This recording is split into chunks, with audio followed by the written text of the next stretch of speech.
El presente trabajo es el resultado de una colaboración académica entre 4 integrantes, cuyo objetivo principal es explorar la riqueza conceptual de la psicología a través de sus pilares teóricos, entendiendo que la psicología no es una disciplina monolítica, sino un campo nutrido por diversas corrientes. Hemos seleccionado 8 teorías fundamentales que han moldeado nuestra comprensión del comportamiento humano. Para profundizar en cada enfoque, el proyecto se dividió de manera equitativa. Cada una de nosotras asumió la responsabilidad de analizar 2 teorías específicas. Este desglose nos permitió no solo estudiar la historia de cada corriente, sino enfocarnos en 2 ejes críticos para nuestra formación. Primero, la utilidad epistemológica, en la que responderemos a la siguiente pregunta: ¿cuál es el propósito de esta teoría dentro del corpus de la psicología y qué vacío busca llenar? Y segundo, la práctica profesional, cómo aterriza este conocimiento en la realidad del consultorio, es decir, de qué manera el psicólogo activo utiliza estas herramientas para intervenir, diagnosticar y acompañar a sus pacientes.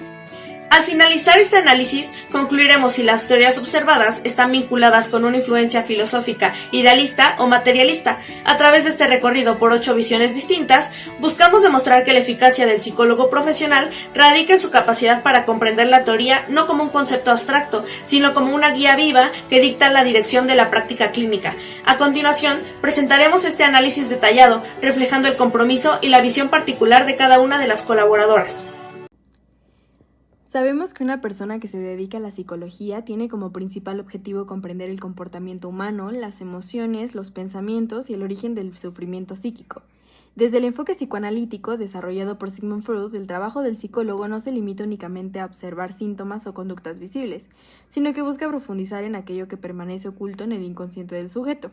Este análisis para responder la pregunta fue retomado del libro Introducción al psicoanálisis a la psicopatología psicoanalítica de Freud, donde se explica que muchos padecimientos mentales tienen su origen en conflictos internos reprimidos, deseos inconscientes, experiencias traumáticas y emociones que la persona no logra reconocer conscientemente. Por ello, el psicólogo escucha atentamente la palabra del paciente, analiza las emociones, los recuerdos, sueños, síntomas y formas de relacionarse con los demás, ya que cada síntoma representa una manifestación indirecta del sufrimiento psíquico. A través de técnicas como la libre asociación, el profesional ayuda al individuo a expresar aquello que ha sido reprimido y a comprender el significado de su malestar emocional. Además, la psicología permite entender cómo se construye la personalidad, el temperamento y la conducta a partir de las experiencias vividas, los vínculos familiares y las normas sociales interiorizadas.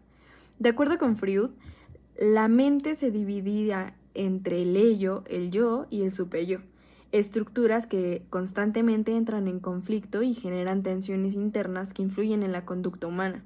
En este sentido, la función del psicólogo consiste en acompañar, orientar y analizar al paciente para que pueda conocerse mejor, enfrentar sus conflictos internos y encontrar nuevamente formas de relacionarse consigo mismo y con su entorno. Busca no solamente aliviar síntomas, sino también comprender profundamente el origen del sufrimiento y favorecer el bienestar emocional y mental. ¿Alguna vez te has preguntado qué pasa exactamente en tu cabeza cuando estás intentando aprender algo nuevo? Por mucho tiempo, la psicología pensó que éramos como cajas vacías que solo reaccionaban a premios y castigos, pero hoy, gracias al cognitivismo, sabemos que somos mucho más que eso. Vamos a analizar los puntos clave del artículo de Nora Abate sobre la psicología cognitiva y el aprendizaje. Primero definamos, ¿qué es el cognitivismo? Es el estudio científico de nuestra mente y sus estructuras. Imaginen que nuestra mente funciona de forma similar a una computadora. El artículo nos explica que el cognitivismo trata de entender estos procesos que antes eran un misterio, cómo percibimos, cómo ponemos atención y sobre todo cómo funciona nuestra memoria, ya que no somos vistos como una tabula rasa o una pizarra en blanco. Al contrario, somos procesadores activos. No solo recibimos información, la filtramos, la codificamos y la transformamos. En conclusión, el enfoque cognitivo nos dice que aprender es en esencia reestructurar nuestra forma de ver el mundo, así que la próxima vez que estudies, recuerda que no estás llenando un balde vacío, estás encendiendo un procesador increíblemente complejo. Ya vimos que nuestra mente funciona como un procesador súper complejo, pero ¿qué hace exactamente un psicólogo con todo esto? Si el cognitivismo dice que somos procesadores de información, entonces el psicólogo es el experto que ayuda a que este sistema funcione sin errores. Vamos a ver qué hace un profesional de psicología desde este enfoque.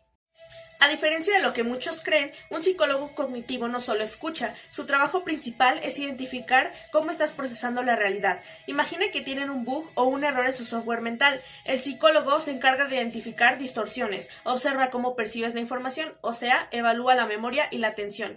Y en el ámbito clínico o escolar, realiza pruebas para ver cómo codificas la información. Si el sistema no está guardando bien los datos, el psicólogo busca dónde está la falla en la grabación. ¿Y esto dónde se aplica? No solo en un consultorio con un diván, para nada. En el ámbito clínico ayuda a las personas a cambiar esquemas mentales que les causan sufrimiento. Si cambias la forma en la que procesas un problema, cambias la emoción que éste te genera. En el ámbito educativo, aquí el psicólogo es un diseñador. Ayuda a crear métodos para que los estudiantes no solo memoricen, sino que anclen el conocimiento nuevo en lo que ya saben. En las organizaciones como en las empresas, diseña entornos de trabajo que no saturen nuestra capacidad de atención. Básicamente, optimiza el flujo de información para que éste no colapse. En resumen, quien se dedica a la psicología desde el cognitivismo es alguien que te ayuda a reprogramar esas rutas de pensamiento que ya no te sirven. Su meta es que seas un procesador más eficiente, consciente y saludable. Desde esta perspectiva, la teoría de Gestalt, el psicólogo se dedica a entender y reordenar la percepción del individuo. Según Weymans, en su estudio sobre la organización perspectiva, la mente no suma fragmentos de información, sino que busca activamente la pragnans o la buena forma. Entonces, ¿qué hace un psicólogo Gestalt? Ayuda a la persona a integrar sus experiencias dispersas en un todo coherente. Por ejemplo, en el ámbito clínico o incluso en el diagnóstico visual médico, el profesional utiliza las leyes de proximidad y cierre para que el sujeto pueda distinguir la figura de su problema sobre el fondo de su vida, como señala Weymans. Entender este agrupamiento perspectivo es crucial para resolver ambigüedades en nuestro entorno. Buen día, compañeros y profesor. Mi nombre es Ramírez Valencia Daniela y en este análisis explicaré cómo la biopsicología y la teoría sociocultural ayudan a comprender el trabajo que realiza un profesional de la psicología. En primera instancia, tenemos a la biopsicología. ¿Qué es la biopsicología? La biopsicología estudia la relación entre el cerebro, el sistema nervioso, las hormonas y la conducta humana. De esta corriente, una persona que se dedica a la psicología analiza cómo es que los procesos biológicos influyen en las emociones, pensamientos y comportamientos de una persona. Por ejemplo, un psicólogo puede estudiar cómo es que el estrés afecta el funcionamiento cerebral y emocional de una persona. También puede investigar problemas relacionados con la ansiedad, la depresión, el sueño o la memoria, observando cómo es que intervienen los neurotransmisores, hormonas en distintas áreas del cerebro. La biopsicología permite comprender que muchas conductas tienen una base biológica. Gracias a esto, los psicólogos pueden trabajar junto a médicos, psiquiatras, para poder juntos ayudar a las personas a mejorar su salud mental y emocional. Además, esta corriente es importante en áreas como la neuropsicología, la investigación científica y la rehabilitación de pacientes con daño cerebral o trastornos neurológicos. Desde esta perspectiva, el trabajo del psicólogo consiste en lo que es comprender cómo es que funciona el organismo y cómo todos estos procesos físicos influyen en una conducta humana.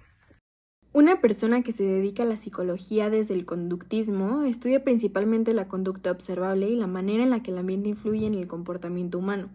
Esta corriente psicológica considera que las acciones como los hábitos y respuestas en las personas se aprenden a través de las experiencias, el estímulo y las consecuencias que reciben del entorno. Por ello, el psicólogo conductista analiza cómo se forman ciertas conductas, cómo se modifican y de qué manera el aprendizaje influye en la personalidad. Aunque la personalidad puede llegar a entenderse como una forma relativamente estable de pensar, sentir y actuar, el conductismo explica que gran parte de estas conductas son resultados del condicionamiento y de la interacción constante con el medio. Además, se toma en cuenta elementos como el temperamento, el carácter, entendiendo que algunas personas tengan respuestas que pueden tener una base biológica, pero que muchas otras se fortalecen o cambian mediante el aprendizaje social. Así, el trabajo del psicólogo desde esta perspectiva consiste en observar comportamientos, identificar factores que mantienen y aplican estrategias que permiten reforzar conductas positivas o modificar aquellas que afectan el ambiente o bienestar de la persona. Este análisis fue retomado del libro Escuelas de la Psicología, un breve recorrido por las teorías de la personalidad, y un poco de los temas de los que pudo hablar fue de la clasificación de la personalidad, la clasificación del carácter entre las personas y ayudarnos a entender cómo el conductismo influye en la salud mental de una persona y en su personalidad. ¿Alguna vez has sentido que la psicología a veces se enfoca demasiado en lo que está mal o en los problemas? Hoy vamos a darle la vuelta a esta idea. Vamos a platicar sobre un artículo de Ramsés y Estrada que analiza el humanismo, una corriente que no busca arreglar personas, sino ayudarlas a florecer. Primero, ¿qué es exactamente el humanismo? Imaginen que, en lugar de ver piezas sueltas, vemos a la persona como un ser holístico, una totalidad única. Esta teoría nos dice que no somos simples máquinas biológicas, somos seres con libertad y, sobre todo, con impulso natural hacia la autorrealización. De lo que trata realmente esta teoría es de la existencia. Como decía Sartre, yo soy mis elecciones. El humanismo nos recuerda que, aunque el entorno influye, tenemos la capacidad de elegir nuestro propio destino y de encontrarle un sentido a nuestra vida. En resumen, el humanismo nos dice que la psicología es útil solo cuando reconoce nuestra parte más humana y auténtica. Ya vimos que el humanismo no busca arreglar piezas rotas, sino ver la totalidad de la persona. Entonces, ¿qué hace realmente un psicólogo humanista en su día a día? No es un mecánico de la mente, es alguien que te acompaña a descubrir que tú ya tienes las herramientas para sanar. A diferencia de otros enfoques, el psicólogo humanista no se pone en un pedestal de experto. Su labor principal es crear un vínculo auténtico con el paciente. ¿Qué hace específicamente? Primero, escucha con empatía. No solo oye palabras, intenta sentir el mundo como tú lo sientes, sin juicios. Segundo, brinda aceptación incondicional. Su trabajo es crear un espacio seguro donde puedas ser tú mismo, con tus sombras y tus luces, porque solo cuando te aceptas puedes empezar a cambiar. Tercero, fomenta la responsabilidad. Te ayuda a darte cuenta de que, aunque no controlas lo que pasa, sí controlas cómo respondes a ello, o sea, te devuelve el poder de tus elecciones. ¿Y cómo se ve esto en la práctica? En la terapia, el psicólogo funciona como un espejo, te devuelve tu propia imagen para que veas tus fortalezas y encuentres el sentido de tu existencia. No te da consejos, te ayuda a que tú encuentres tus propias respuestas. En el ámbito educativo, aquí el psicólogo no busca que los alumnos saquen dieces, busca que se conviertan en personas autónomas, trabaja para que el aprendizaje sea significativo y nazca del interés real del estudiante.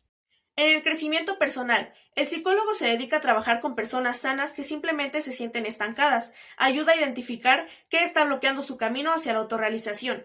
En conclusión, una persona que se dedica a la psicología desde el humanismo cree profundamente en tu capacidad de florecer. Su meta no es que seas normal, sino que seas auténtico.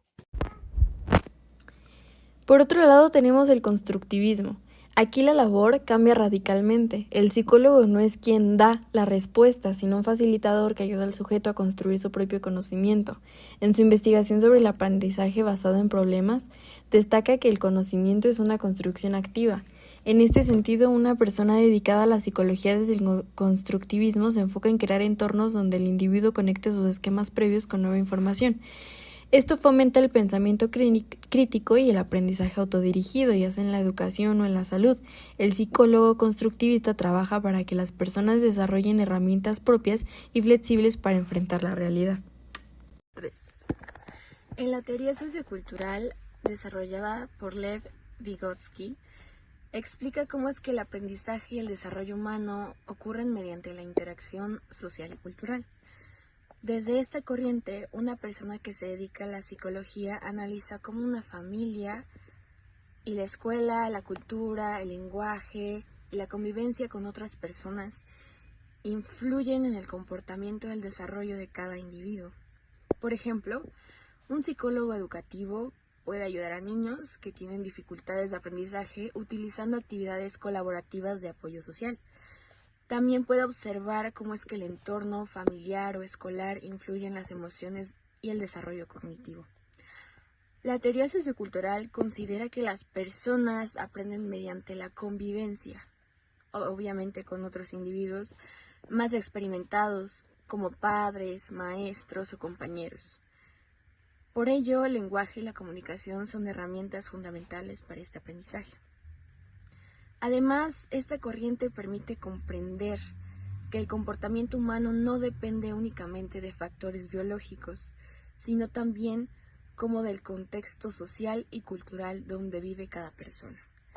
Desde esta perspectiva, el psicólogo trabaja ayudando a fortalecer las relaciones sociales mejorar procesos educativos y comprender cómo es que el entorno influye en la conducta y el desarrollo humano. Como conclusión, una persona que se dedica a la psicología estudia y comprende el comportamiento humano desde diferentes enfoques teóricos. La biopsicología explica la conducta a partir del funcionamiento del cerebro, el sistema nervioso, los procesos biológicos. Y por otro lado, tenemos a la teoría sociocultural, donde se defiende que la interacción social y el lenguaje y la cultura son partes fundamentales del desarrollo humano.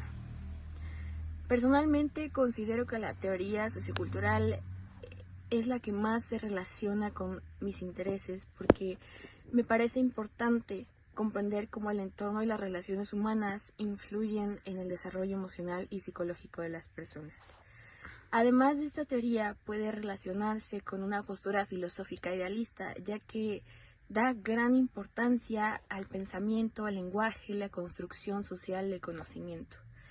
Finalmente, ambas corrientes permiten entender que la psicología es una disciplina, y es una disciplina muy amplia que busca mejorar la calidad de vida y bienestar de las personas desde distintas perspectivas. Gracias. Para concluir este trabajo, hablaremos desde un análisis filosófico sobre cómo las distintas corrientes psicológicas explican el origen del conocimiento, conducta y personalidad humana. Algunas teorías se inclinan hacia el materialismo, considerando que la realidad existe independientemente del pensamiento, que los procesos mentales tienen una base física, biológica y social observable. Dentro de este enfoque se encuentra el conductismo, la biopsicología y la teoría sociocultural. En contraste a esta, otras corrientes se acercan al idealismo, dando prioridad a la mente, conciencia y estructuras internas como elementos centrales para comprender la experiencia humana. Aquí destacan el psicoanálisis, el cognitivismo, el humanismo, la Gestalt y el constructivismo. A partir de estas perspectivas podemos entender que la psicología no solamente estudia la conducta, sino que también la manera en la que cada teoría interpreta la relación entre la mente, el cuerpo y la realidad. Por ello, muchas corrientes actuales integran elementos de ambos enfoques a ofrecer una comprensión más amplia y compleja para el ser humano. Espero hayan disfrutado. Gracias.